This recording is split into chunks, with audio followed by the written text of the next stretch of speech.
Alright, another good episode. Since the last episode, it was pretty much the introduction of them moving into the apartment, which is where all of the zombie mayhem is going to happen. Now for this episode, it's the start of where all of the residents are now quarantined and they blocked anyone from going inside the apartment or coming outside.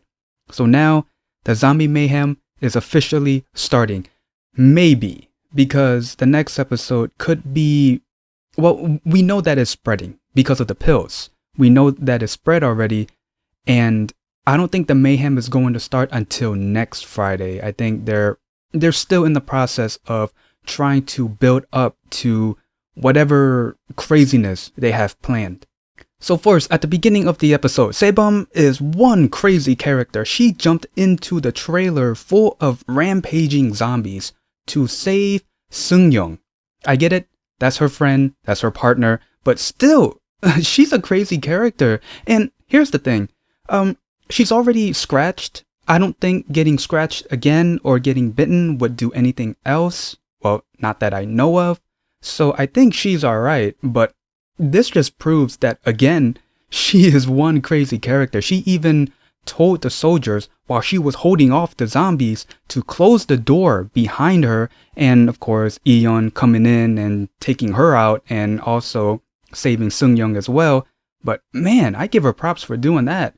And Eon, he was really upset that Tae Seok was not doing more than what he was capable of, also being upset that he was holding out. Yeah, I get it. The longer you hold out, the longer the zombies is gonna hold out and just become crazy and start biting people. But in this type of situation, I'm kind of with Tae Seok, because what more can they do? Yeah, they're trying to find a cure. Yeah, they're monitoring the ones that aren't severely infected, just to get more info about it. But at the end of the day, what else can you do? Here's the thing, I don't even know if Tae Seok is a good guy or a bad guy. The good part, yeah, he's working with Sebum, he's working with Eon, trying to find a cure, maybe. And also on the other side, if you look at the scenes where he's like by himself in his office, on the computer, whatever he took out from the trunk, I forgot. And also shooting one infected person who was biting another guy who was already dead at that point. Yeah, I don't know if they're trying to trick us into thinking, is he a good guy or a bad guy? Or maybe setting up to where they could surprise us that, oh wow, he is a good guy, or oh wow, he is a bad guy. Oh, and I don't want to forget that Seung-young's video he took while inside the trailer before he turned went public. It went on the news and it caused a panic. Now let's get to the guy in room 601, the one who was making a lot of noise. Well, I shouldn't say him, but someone else. So it turns out he was holding a zombie in his room, and I was right. Plus there were hints in this episode where there were blood on his sleeves and the sleeve of another girl who was in the room with them, so it was pretty obvious. What was interesting though was when Sebum went to his room and checked on the zombie, she was talking to his wife, who pretty much turned into a zombie. She was talking to her, which shows that you do not need to die to turn into a zombie. Just as long as you have the pill in your system, there are two ways to turn. Either you're killed, or the emotions of you starts to increase. I guess if you're angry or something similar to Sweet Home.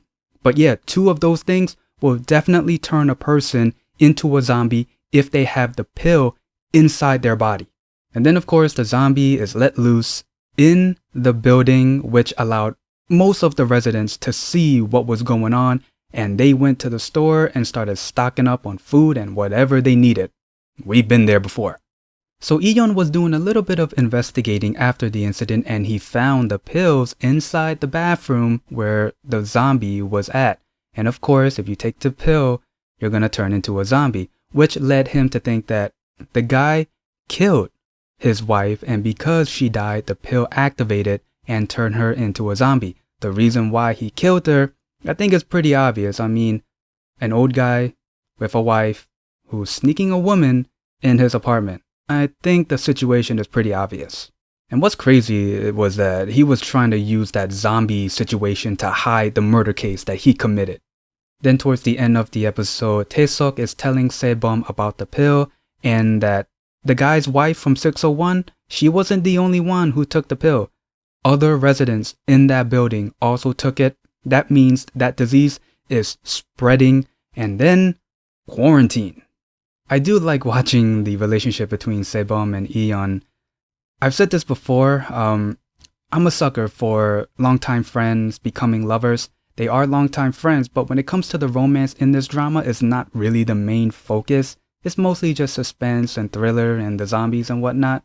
But if they can fit just a little bit more romance in their relationship, it'll definitely add on to an event that could happen. Maybe Eon gets bitten or scratched, or if Sebum is on the verge of becoming a zombie, it'll definitely add on to their relationship and really develop it more in a romance standpoint. Oh, and I don't want to forget about the little girl, Soyun, right? I do love the fact that she sees Sebum as an older sister. Back at home, her parents are arguing and fighting and whatnot. So for her to just come to Sebum and just kind of forget what she saw, it's perfect. I like it. You know, it's her getaway, you know, that's the best way. And yeah, overall, this was another good episode. If some of the stuff in this episode were considered crazy, and I do know that they have other crazy stuff planned in future episodes, but I think I can top that. This is the first time where I can call a zombie drama relatable. So anyway, I'm gonna end it here. If you guys like my review, leave a like, comment down below, and subscribe. See ya.